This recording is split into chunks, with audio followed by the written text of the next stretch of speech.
My name is Jeremy Jules.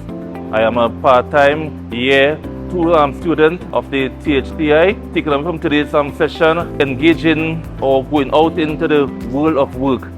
This session was very beneficial.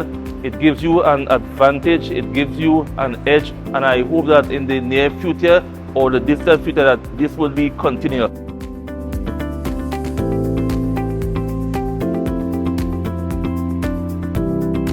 My name is Shakaina Trim. I'm in my first year doing culinary arts at THTI. We learned some good tips on how to write our resumes, how to dress, and also just some good behaviors to have as we go into interviews. It's just great to have all these tips from now, so I'll be able to put them into practice and get more comfortable with these skills as I go along, especially with some hard questions like what kind of salaries you expect.